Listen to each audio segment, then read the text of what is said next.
가기사는 증시 각도기. 네, 안녕하세요. 저희투자 증시 아침판 안지원입니다. 네, 안녕하십니까. 각도기 각산줄입니다. 네, 오늘도 올랐네요. 코스피는. 네. 네, 외국인이 지금 이틀째인가요? 지금 계속 들어오고 있는데요. 오늘은 코스피에서는 한 2,400억, 네. 어제는 한 1,400억 정도 들어왔는데 오늘은 조금 더 많이 들어온 것 같아요. 근데 네. 환율은 아직 안정되고 있는 모습은 안 보입니다. 여전히 1,300원 정도로 마감을 했고요. 개인 투자자는 오늘 조금 팔았습니다. 코스피에서 900억, 코스닥에서 400억 정도 매도를 했고, 오늘은 뭐 기관이 1,700억 정도 코스피에서 순매도를 했습니다. 뭐 이건 또 프로그램이 아닐까 싶은데요. 네. 네, 오늘 근데 사실은 이상하게 장중에 그 상당히 컨테커가 좀 유지가 됐어요. 외국인들은 선물 매수를 했고 그 조금 달라진 것 같긴 합니다.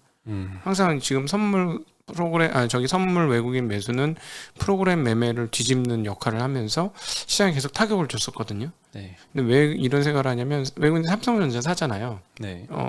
그동안에 했던 흐름과는 흐름이 바뀐 거잖아요. 만약에 삼성전자를 계속 사려면 선물을 사놓는 건 나쁘지 않죠. 근데 만약에 이 논리가 맞다면 구조적인 콘텐커가 돼야 된다. 예, 아직 구조적인 콘텐커는 아니니까 보통 구조적인 콘텐커라고 하면은 선물지수가 현물지수 대비 한 1포인트 정도는 더 높게, 예, 그렇게 돼야 되는 거가 되겠죠. 네. 네. 그리고 오늘 외국인이 삼성전자 하이닉스는 또 샀습니다. 어제 삼성전자를 1,500억 샀잖아요. 코스피 전체에서 순매수가 한 1,500억이었는데 그게 다 삼성전자였고, 오늘은 이제 코스피에서 2,400억 샀는데 삼성이랑 하이닉스 합하면은 1,500억 정도. 네. 예. 그래서 오늘도 좀 많이 샀던 것 같아요. 삼성전자만 한 850억 정도 네. 순매수가 들어왔으니까 계속 이제 외국인이 많이 들어오면 또 삼성전자를 좀 많이 담을 것 같아요. 그러면 또 삼성 위주의 또 장이 펼쳐지면 2018년. 예. 아무랬죠. 근데 그때는 네. 이제 반도체가 이제 굉장히 호황을 누리면서 네. 삼성전자가 올라가는 게 당연했고 삼성전자 위주로 반도체주들이 많이 갔는데 뭐 그렇게 갑자기 또 그렇게 슈퍼사이클로 가긴 힘들 거고, 다만 이제 외국인이 환율이 조금 안정되면서 들어온다면 이제 삼성전자를 많이 팔았으니 삼성전자 위주로 좀 들어오지 않을까 이런 생각도 듭니다. 워낙 주머니가 많이 비었으니까 사 넣으면 꽤 많이 사 넣어야 되는 상황이죠. 네. 네. 예. 그리고 오늘은 사실 국고채 금리가 조금 올랐습니다. 10년물이 한 8bp, 3년물이 6bp, 6.6bp 정도 올라갔고요. 그래서 오늘 보험주가 업종 상승률 1위를 기록을 했습니다. 네. 예, 삼성화재가 3.4%, 현대해상, DB손보, 삼성생명이 2%대 상승을 했고요. 많이 오른 건 또 아니네요. 그리고 운수장비 sek터가 두 번째 상승률 기록했는데 오늘 현대모비스가 네. 5%대, 오랜만에 큰 폭의 강세였습니다. 네, 만도가 4%, 현대차, 기아가 1.7, 1.4%씩 해서 운수장비 섹터, 자동차 섹터가 오늘은 좀 좋았습니다. 그리고 뭐 종이목재, 그리고 비금속 광물, 전기전자 섹터가 그 다음으로 좀 많이 올랐는데요. LG에너지솔루션도 오늘은 4%나 상승을 했습니다. 제일 많이 떨어진 거는 음식료였는데요. 업종이 한 0.3% 정도 떨어져서 뭐 크게 떨어진 건 아니지만 그동안 좀 하락장의 방어주 역할을 했던 음식료 섹터가 상승장에서는 업종 하락률을 많이 기록하고 있습니다. 싼 주식부터 사야지. 네. 네, 뭐 삼양식품, 롯데제과, 대상, 오리온, 빙그레, 농심이 1%에서 2%대씩 하락을 했고요. 의약품 섹터가 기존엔 좋았는데 오늘은 좀 셀트리온 그룹주가 안 좋았어요. 네. 셀트리온 제약이 만드는 제약이 판매하는 간장약 고덱스라고 있거든요. 건강보험 급여 목록에서 삭제될 위기에 처했습니다. 요거를 이제 건강보험으로 등록할지 아니면 비급여 처리할지는 이제 건강보험 심사평가원에서 등록을 하는데, 여기서 급여 적정성 재평가를 했는데 적정성 없음으로 평가를 내렸다고 합니다. 근데 셀트리온 제약이 이제 여기에 대해서 이의 신청을 제출할 예정인데, 만약에 심평원에서 재검토 후에 최종적으로도 급여 목록에서 삭제한다라고 발표가 되면 이제는 이제 비급여 항목으로 적용이 되는 거죠. 그럼 사실상 뭐 퇴출된다 이렇게 기사에서 표현이 되어 있는데, 아무래도 급여에서 이제 비급여로 넘어가면 보험 적용이 안 되다 보니까 가격이 엄청나게 소비자한테는 부담스러워질 거고, 그러면 뭐 시장에서 조금 경쟁력을 잃을 수는 있을 것 같습니다. 간장약은 우루사 아닙니까? 그런가요? 우루사. 우리 세대는 우루사를 알죠. 네. 네, 그래서 오늘 셀트리온 제약이 오늘은 4.2% 정도 하락을 했고요. 셀트리온 헬스케어와 셀트리온도 2%대 하락세를 기록을 하면서 최근에 계속 의약품 섹터가 좋았는데 오늘은 하락률 상위를 기록을 했습니다. 그리고 오늘 점심 먹을 때쯤 충격적인 소식이 좀 들렸잖아요. 일본의 이제 아베 전 총리가 연설 도중에 이제 총격을 받고 쓰러졌습니다. 그래서 이제 보도에 따르면은 이제 심정지 상태, 아직 사망 선고까지는 아니지만 심정지 상태다 이런 식으로까지 지금 보도가 나오고 있는데요. 일단 이제 사건 자체는 굉장히 충격적이고 안쓰럽지만 금융시장이 어떻게 반응했는지 말씀드리면요. 일단 엔화가 바로 강세로 가더라고요. 네. 그리고 일본 증시는 갑자기 약세로 꺾였고 네. 일본 국채 선물 가격도 갑자기 떨어졌습니다. 그래서 아베가 사실 정계에서는 이미 은퇴를 했지만 굉장히 오랫동안 집권을 했었잖아요. 네. 2012년부터 한 7년 정도 이렇게 오랫동안 장기 집권을 했다가 은퇴는 했지만 현재 이제 기시다 총리보다는 자민당의 영향력이 굉장히 더 큰 상황이라서 이번 피격으로 기존의 엔화 약세 전략이 후퇴할 가능성이 좀 엔화 강세에 좀 영향을 끼치는 게 아닌가 이런 싶습니다. 외나의 흐름들을 보면 이 흐름들을 조금 더 잘 관찰할 수 있지 않을까라는 생각을 합니다. 엔화가 강세로 전환하겠죠? 아마도. 네, 지금까지 계속 약세로 왔잖아요. 네네. 예, 그게 또 일종 아베노믹스 세계 화살과 그 누구야 구로다 총리의 합작품 아닙니까? 네. 네, 그러니까 이 사태가 계속 이런 식으로 가게 되면은 엔화는 이제 강세로 계속 갈 가능성이 있는데 그렇다고 하기에는 폭이 너무 적네. 0.2%밖에 강세가 아니에요. 136에서 135.70이니까 처음에 금융시장이 이제 총격 사건 처음 터졌을 때 네. 확 꺾였다가 도로 이제 조금 완화가 됐거든요. 그 폭이. 네. 그래서 아시아 시장도 전체적으로 좀 오늘 많이 상승하고 있었던 찰나였거든요. 네. 그러다가 상승폭을 많이 반납을 했다가 다시 좀 반등하는 모습을 좀 보였습니다. 네. 네. 그리고 2차 둔지에서는 이제 증설 이슈는 요즘 꾸준히 나오는 것 같습니다. SKC가 동박 사업하는 이제 100% 자회사 SK 넥실레스라고 있는데요. 폴란드에 유럽 최대 동박 공장을 건설하겠다. 발표를 했습니다. 24년까지 한 9천억 원 정도를 투자를 해서 연산 5만 톤 규모의 생산 시설을 건설할 예정이고요. 장기적으로는 이걸 연산 15만 톤까지 증설 여부를 검토한다고 합니다. 네. 그리고 넥실레스는 또 2025년 가동 목표로 북미에도 연산 5만 톤 규모의 동박 공장 건설을 추진하고 있습니다. 예전에는 증설 뉴스가 나오면 굉장히 반응이 뜨거웠는데 요즘은 그렇습니다. 네. 네. 그리고 예전부터 한 번씩 말씀을 드렸던 이야기지만 2분기 실적에서 조금 우려가 되는 종목들이 있습니다. 오늘도 이제 첨보가 DB금융투자에서 실적 우려 2분기 실적이 좀 컨센을 하회할 것이다 라고 하면서 목표가를 43만 원에서 35만 원으로 18% 정도 하향을 시켰습니다. 네. 네, 2분기 매출액은 724억 전망을 했고요. 컨센이 786억, 많이 낮죠. 그리고 영업이익은 126억 전망을 했는데요. 컨센이 141억입니다. 뭐 많이까지는 아니지만 그래도 컨센을 미달할 걸로 예상을 했는데요. 그 이유는 보면 주요 원재료 가격이 2분기에 45%나 하락을 했습니다. 그래서 특수전해질 주요 판매하는 제품의 가격이 평균 판매 단가가 하락을 계속하고 있다. 이게 2분기에도 계속 하락하고 있기 때문에 그만큼 영업이익도 꺾일 거다 이런 전망이고요. 중국 락다운 그리고 고객사의 재고 조정으로 인한 출하량 둔화도 영향을 미칠 것으로 전망을 했습니다. 3분기에도 영업이익은 이제 컨센 180억보다 조금 낮은 170억 전망을 했는데요. 성장성은 여전하다라고 평가를 하고 있습니다. 그래서 네. 주가가 부진하면 이제 비중 확대 기회다라고 언급을 하고 있습니다. 오늘도 네. 뭐 빠지진 않았고요. 0.75% 정도 상승해서 마감을 했습니다. 네. 네, 오늘 그리고 2차 전지 섹터가 대부분 뭐 나쁘지 않았습니다. LG엔솔 4% 상승한 거에 이어서 뭐 코스모신 소재, LNF, 에코프로, BM, 대주전자재료 다 1에서 3%씩 상승해서 마감을 했습니다. 네.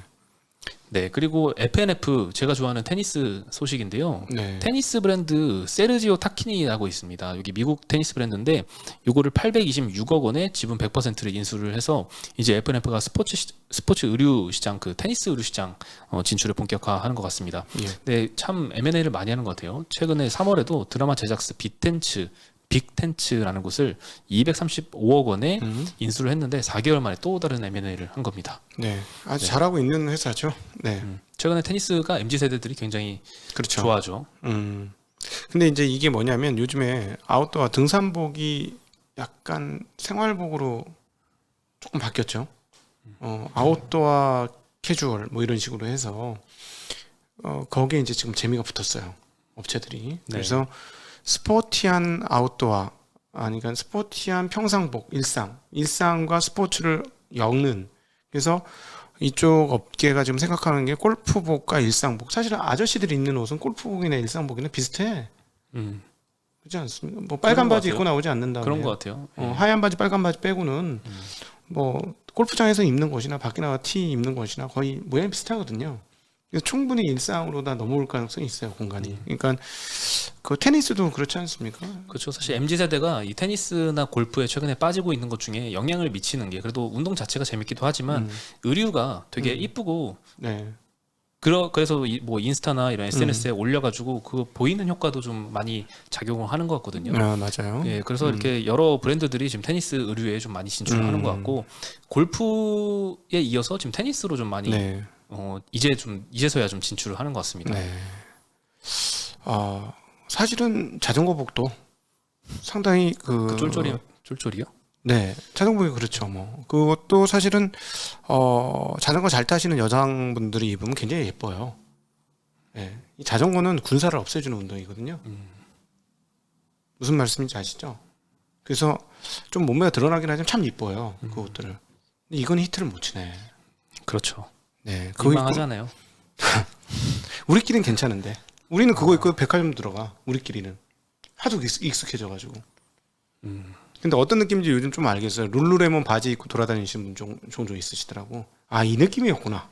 그렇죠. 내가 이걸 입고 돌아다닐 때 이 사람들이 나한테 아주머니들의 눈빛이 이상한 그런 것들이 이 느낌이었구나. 조금 민망하지 않습니까? 그런 시선이 의식이 되면.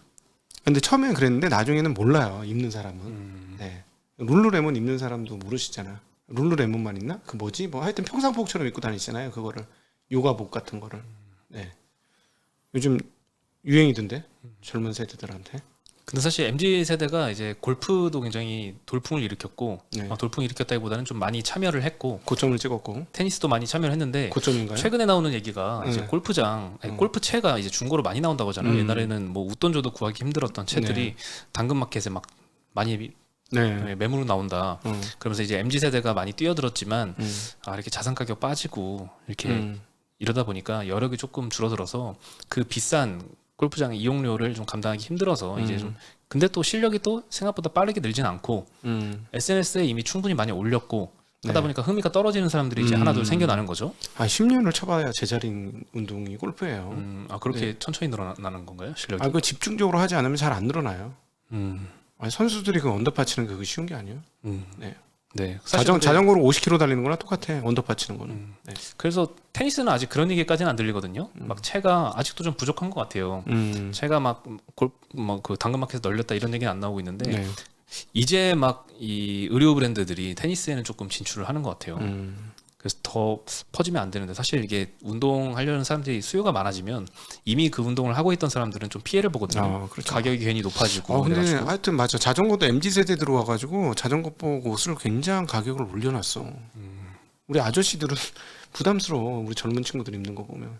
위아래 한 벌 쫙 뽑으면 거진 100만 원? 그렇게 비싼가요? 우리 쫄쫄이 굉장히 비쌉니다. 쫄쫄이 우습게 보지 마세요. 기능성이에요. 우습게 안 보겠어요.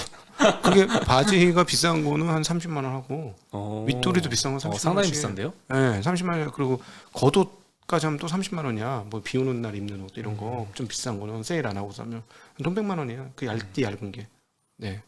네. 그래서 아무래도 이제 테니스가 골프보다는 조금 운동하기에 비용이 그렇게 많이 들지는 않거든요. 네. 골프보다는. 네. 그래서 좀 인기가 더 가지 않을까 이런 네. 생각도 듭니다. 예. 네. 그리고 재밌습니다. 무엇보다. 네. 네. 그리고 자전거도 재밌어요. 쫄쫄 입고 오세요. 네. 쫄쫄 입어야 돼. 기능성이야. 안 입으면 힘들어. 못 쫓아와요. 알겠습니다. 네, 면바지 입고 오면 못 쫓아옵니다. 네. 그리고 이제 은행주가 요즘에 좀 힘든 모습이에요. 반등이 쉽게 오지 못하고 있는데 잘 버티다가 최근에 6월 이후부터 저 하락폭이 굉장히 거칠게 들어왔거든요. 신한은행이 이제 최근에 대출금리 낮추는 데 이어서 예적금 금리를 최대 0.7%포인트 인상하기로 했습니다. 그래서 대출금리는 낮아지고 지금 예적금 금리가 좀 올라가고 하면서 지금 NIM 순이자 마진이 계속 줄어들 우려가 있긴 한 것 같은데요. 대출금리 상한선도 1년 동안 연 5%로 유지하는 정책도 했었죠. 근데 여기에 대해서 키움증권에서는 장기적으로는 금융안정에 기여할 것이다 이런 의견을 제시를 했습니다. 대출자가 금리 상승과 경기 침체로 연쇄적인 장기 연체에 빠지기 전에 은행이 선제 대응함으로써 향후 높아질 수 있는 금융 위험을 완화한다. 이거 좀 제 생각에는 좀 너무 긍정적인 면만 보는 게 아닌가. 연말에 봅시다. 연말에. 금리는 연말에 봐야 돼요. 네, 어쨌든. 네, 그리고 이제 키움증권은 굉장히 긍정적으로 보는 의견이고요. 하나금투에서는 이 순이자 마진에 끼치는 영향이 그렇게 크진 않을 수 있다. 다만 투자 심리에는 굉장히 부정적이라서 그렇다. 네, 주가는 뭐 조정받을 수 있다 이런 의견인데 사실 이거는 맞는 것 같습니다. 순이자 마진에 그렇게 큰 영향을 끼칠까요? 대출 금리를 5% 이상 부담을 지금 이미 하고 있는 사람들이 생각보다 그렇게 많지 않은 것 같거든요. 네. 그래서 이들 금리를 조금 5%까지 낮춘다고 해도 전체 순이자 마진에 끼치는 영향은 그렇게 크지는 않을 것 같아요. 다만 정말로 이제 투심에는 좋지는 않죠. 이렇게 금융 당국에서 위에서 누르는 상황이 투심에는 이자 놀이 하지 마라. 네, 그래서 지금 뭐 배당 수익률이 어떤 거는 뭐 8, 9%까지 네. 올라가 있는데도 주가가 지금 잘 회복을 못 하고 있죠. 그 이자 놀이 하지 말라는 것 때문에 조금 심리적으로 눌린 것 같은데 실제로 위험은 연말에 가봐야 될 것 같아요. 연말에 가서 담보대출 금리가 7%뭐 이렇게 나오면 우리가 가계부채가 워낙 많지 않습니까? 그때 과연 아무 문제가 없을까? 물론 이제 스트레스 테스트가 되어 있는 상태고 뭐 이렇게 좀 문제가 생기더라도 제가 보기엔 은행들의 체력이 튼튼하고 그 지금 수익 난 거 다 충당 쌓으면 이익은 줄지만 상당 부분은 버퍼가 있다고 보여지거든요. 은행주들이 워낙 그 몇 년 동안 돈을 많이 벌어놨기 때문에. 근데 연말에 만약에 진짜 대출 금리가 이제 뭐냐면 제가 작년에 카카오뱅크 한번 내가 실제로 써본다고 해서 100만 원 대출 받은 게 이제 한 달 남았어요. 근데 저 1년 금융채로 썼어요. 그러니까 3%거든요. 1년 금융채로 쓰니까. 근데 이자가 하나도 안 바뀐 거야. 지금 실세금리 올랐는데. 근데 문제 뭐냐면 저 이번 달에 그거 다음 달에 마감이 돼요. 만약에 제가 그걸 2년짜리를 썼으면 끝나고 그다음 금리는 어떻게 됐을까요? 끝나고요. 그러니까 2년짜리 대출을 쓴 사람은 1년이 지난 시점부터 금리가 팍 튈 거라는 거지. 팍 튈 거야. 그러면 과연 어떤 느낌일까? 한 2%틀 텐데. 작년에 금리 쓰시던 분이 올해 이제 중반 이후로 가시면 1년 갱신되는 그 시점에 2%팍 튈 거예요. 아마 대략. 느낌이 어떨까? 부담이 많이 되겠죠. 특히나 이제 주택담보대출이나 전세자금대출 이런 거는 규모가 상당히 큰 상태잖아요. 그렇죠. 거기서 금리 1% 이렇게 올라가면 사실 굉장히 크긴 하죠. 한 2, 3%틀 겁니다. 올해 연말쯤 가면 그게 이제 다 튈 거예요. 다 조금씩 갱신되면서 금융채 1년채짜리가 1년이 넘었으니까 이제 3, 4분기부터는 차곡차곡 변화가 되는 거죠. 계속.